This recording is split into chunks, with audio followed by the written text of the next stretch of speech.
Hey guys, and welcome to Pheas Software. Today I'm going to do an unboxing on this double belt 040 or the JW4 Dracarys Shotgun.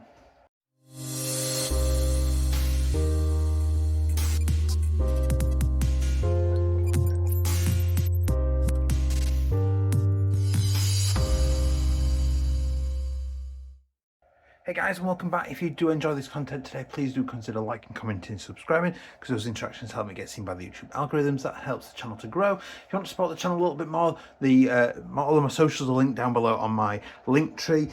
Please do stop by and say hello, particularly on my Discord. And if you want to support the channel at the highest level, the join button down below will take you to channel memberships. Totally optional, really appreciated. 99 a month, custom videos, custom giveaways, a bit more say in the channel, and helping me make decisions and things. So we're going to get started. Now, I saw this double bell get announced by a local retailer and I was like, I've got to get one in. I've got to see what this is all about. So I jumped on it, spoke to them, got one ordered and it came in. I'm about to go and use this at the weekend in a game. So in terms of the unboxing and everything, I want to get this done sort of beforehand. So the box, it's what we've come to expect from double belt, just very plain, very, very simple, just with the model sticker on the front. So I'll get that opened up. Now, there she is. That is a chunky piece of kit. It's not, I don't know why, I was expecting significantly sort of longer, but you know, sort of you're looking at something of M4 length. There is some real heft to that. Before I get too far in though, we have got a little baggie there that is, when I can open it, there's the tape in. There we go. So we've got our very aggressive looking muzzle brake. Put that to one side for now.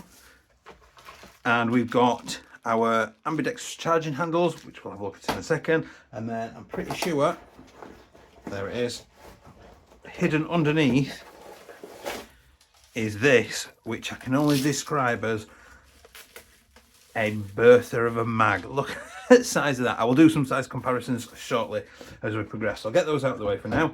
We've then got the Dracarys itself. That has got some real heft to it and I absolutely love the colour. I don't know if the camera's going to have translated it particularly well, but it's almost like a grey brown sort of colour. It's absolutely just a gorgeous colour. Really, really nice. So we'll start at the front then, and we'll sort of do the accessories and things and then talk through it. So you have got a 14mm negative thread there. So the muzzle brake will just screw on. Before I do so, just as a point of comparison, happen to have my Bifrost, Ace Tech Bifrost. I'll just take the barrel extension out.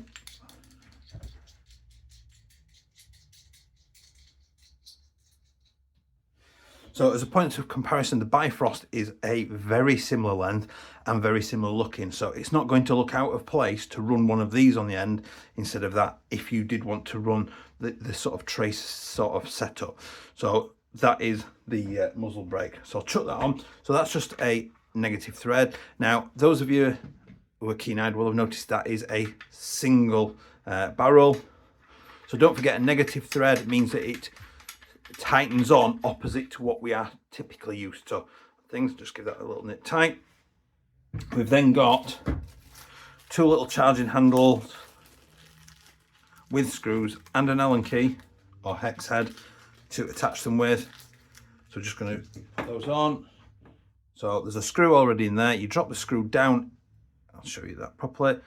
So you've got the screw, you drop that down into there, wiggle it about a bit and it should drop out. And then you just secure it into the threads in there.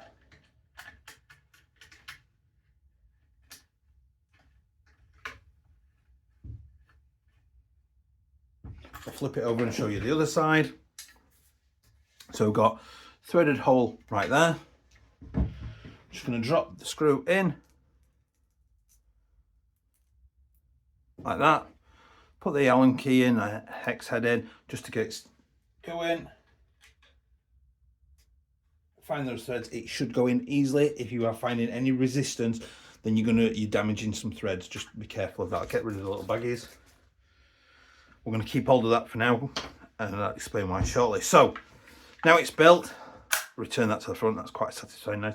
So we've got a great big honking chonking muzzle brake at the front there. Really nice, really aggressive, and really adds to the look. A little bit disappointed it's key mod. So you've got a key mod rail for mounting accessories. I'm not the biggest fan of key mod as a system. I think M-Lock is better, but that's here and there. You know, it's just my opinion. So you've got accessory space then on 2, 4, 6, 7 faces there to accessorize if you see fit, as well as a very long upper rail. Now there are no included default standard iron sights.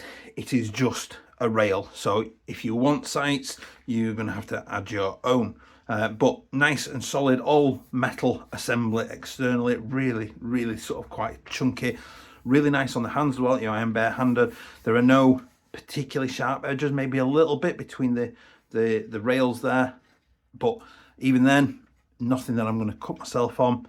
Coming then to the body, the upper, the rail continues. We've then got the ambidextrous charging handle assembly, which does lock back, and I love that.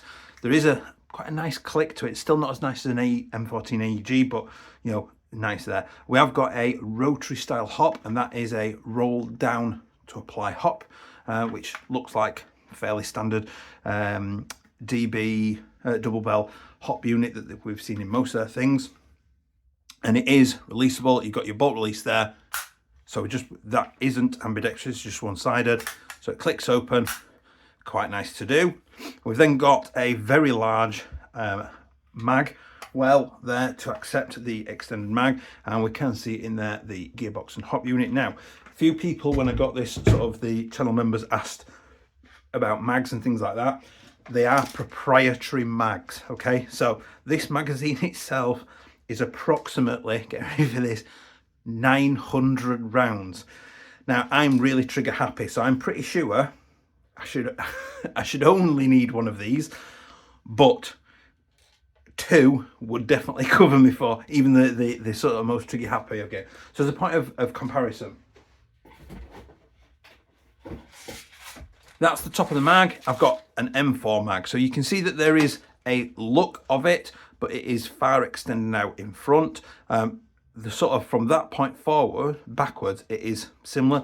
So it may be that you're able to print some sort of adapter, but thickness wise, it's pretty similar. This one is a little bit narrower than this one, but you can see that's quite different. I've got a Spectre AK style mag. On this one, although the dimensions are closer, you've got a lip here that it's obviously used to retain. There's no retaining clip here. It uses an M4 style retaining clip, and the feed holes are in completely different places, so obviously that would be no good. And then lastly, I've got a KWA RN47 mag, which is possibly almost the closest. Again, still in the wrong places, dimensions are different, so overall they are unique mags. Get rid of those.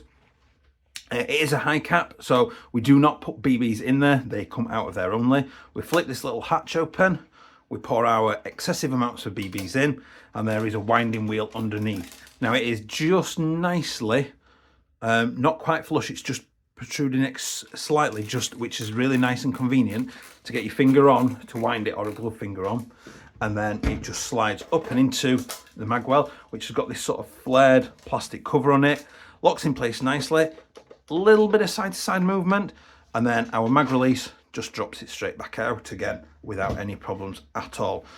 So really nice and convenient. I mean, look at that now, that is a honker of a mag, isn't it?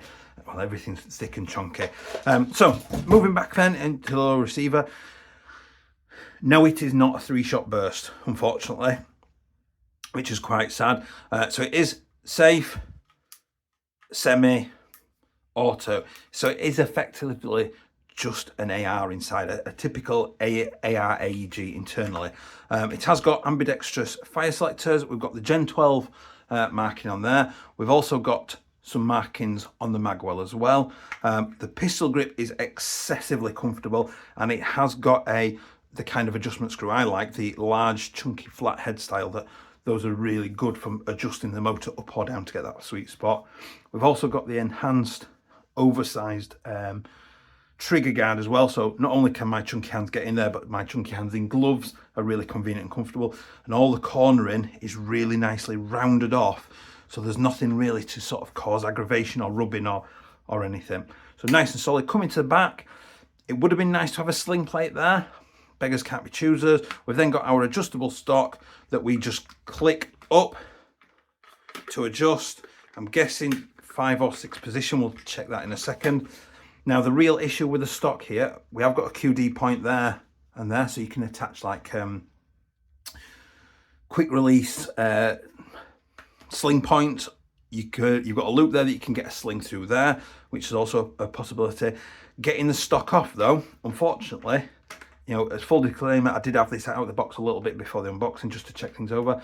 Now if I take this back panel off, which would have made sense, we are just blanked off. Completely blanked off. We can't get into anything there, so the only way to get in the battery space is to take the stock off. Now to do that, what I've got to do is I've got to compress the stock, and hopefully you can see a little hoop appears inside the hole there. And what I'm going to have to do is I might be able to do it with this. I might need a thin screwdriver. I'm going to have to compress the stock. I'm then going to have to push that tool in until it pretty much comes out the other side, which is not easy, and that pulls.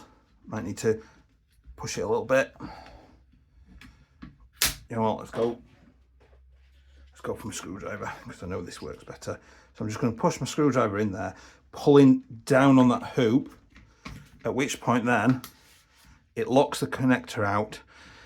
Now I can't figure out, I'm happy for somebody to tell me otherwise, I can't figure out any other way for that to come apart and do that without using that tool. It doesn't come apart. There's a screw in there that seems to retain this assembly from coming off and out. It's not ideal, but it's workable. But tactical battery changes are not going to happen unless you're carrying that with you. We've then got the stock tube wiring then, which gives us a mini Tamiya, which we've come to expect. It's a little bit disappointing, you know, for something as simple as changing a connector. I do think that the Dean's T connectors are significantly better, but we can't be that picky, particularly on like budget ranges and things like that. So I am excited to go and get it tested out and see what it's doing range and chrono wise and everything. I will be back in a second.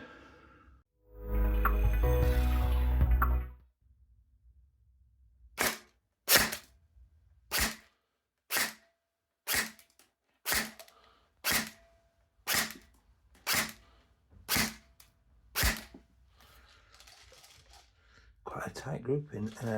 Max 297, minimum 293, average 295. Obviously it's been downgraded for UK.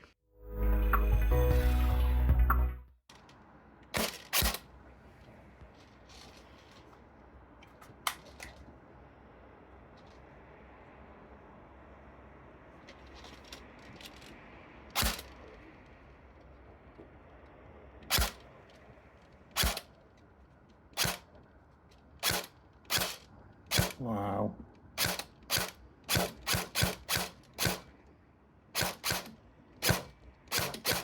That was pretty much fully on, but he's launched them easy 60 plus meters.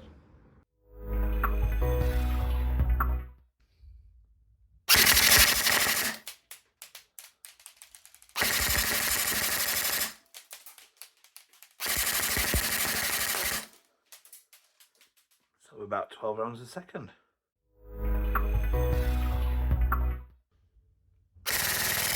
Wow.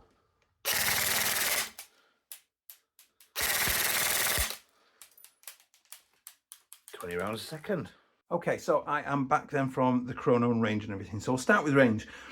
What I found is, over the shots I did, I had to pretty much put the hop fully on to get the adequate kind of hop in for a 0.25.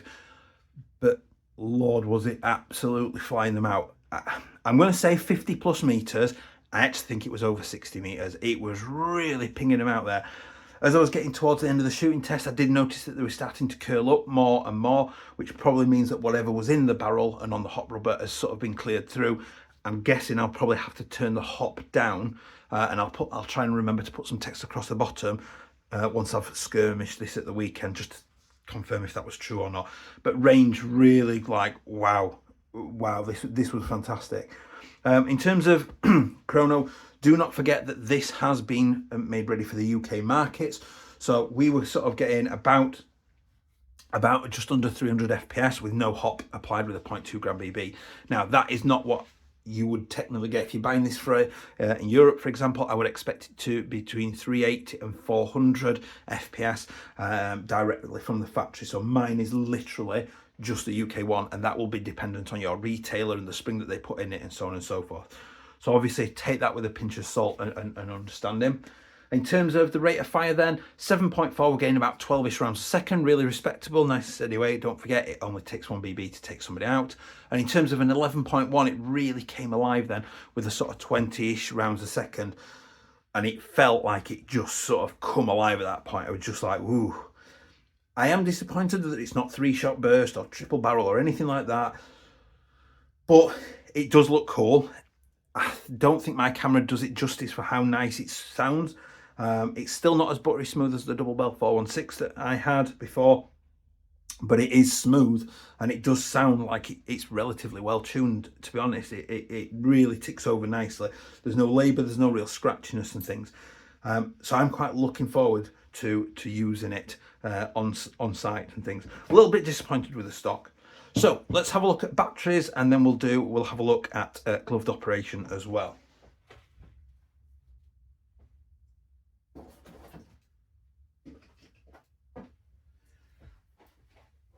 So what I've gone for is I've just got a variety of batteries that I know will fit in there. Now, in theory, you know, you can swap the stock out. This stock has absolutely no capacity. These are just empty framings. So you could put a crane stock on, which has got the higher sort of availability for batteries in and things like that. It is just an AR stock tube. But based on out of the box, what have we got here? We are going to need some sort of LiPo. So I've got 7.4 thousand milliamp. That goes in there, really happy. And I've got plenty of room for the wiring to coil up, obviously if they were the same adapter. So I'll drop that out. I've got an 11.1 1200 excessively long boy. That will go in, but I'm going to have the stock, which is a 5-position stock, quite far extended, again, to accommodate the wiring and everything. Same with the 1200 7.4. You know, you've got bags of room. And then I've got an 11.1 1100 milliamp Newpol, which again should fit really, really nicely in that space there. And I've got space for my wiring to exist in there, and I can still run, if I wish, pretty much the stock fully collapsed, which I tend to do. I like that much more compressed firing position. So hope that's been helpful from that aspect of things.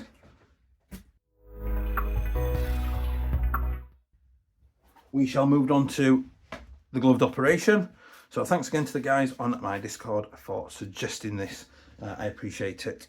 If you have got a suggestion, let me know. Yes, I do know about proper shooting ranges and things like that. I am working on it.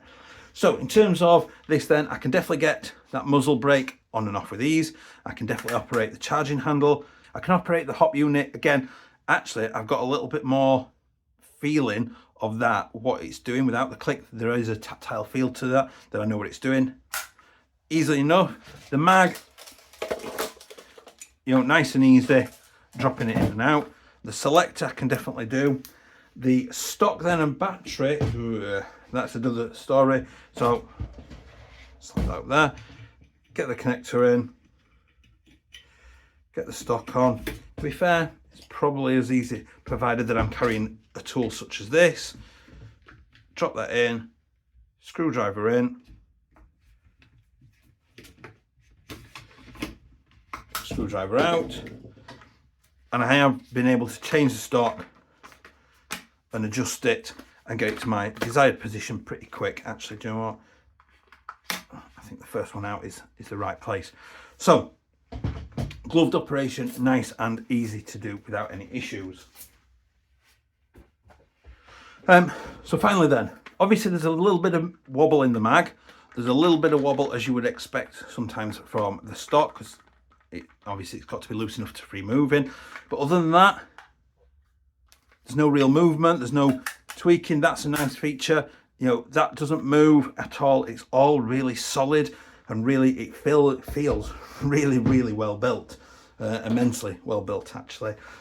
The range I'm really happy with. I think the rate of fires are pretty good, especially for stock standard. A little bit disappointed that there's no 3-shot burst or similar. You know, to get that you will need some sort of ECU, like a per run or a gate tighten or something like that. Per runs are my flavour, but as just a looks thing, it looks absolutely outstanding. It feels really hefty and weighty. You feel like you've got something substantial. It is nice knowing that it's just an M4 internally, so you've got all that parts availability and things like that. That's a nice touch to it all. So lovely piece of kit. I'm quite impressed, despite the issues with the stock, the key mod, and the lack of 3-shot burst from the factory. I will leave the usual photos at the end. Pretty sure I've covered everything there that I can think of. Please come back and check out the disassembly, which should release the week after this, and it will be linked if it's available down below in the description. Thanks for watching. Please remember to like, comment and subscribe, and I will see you next time. Bye.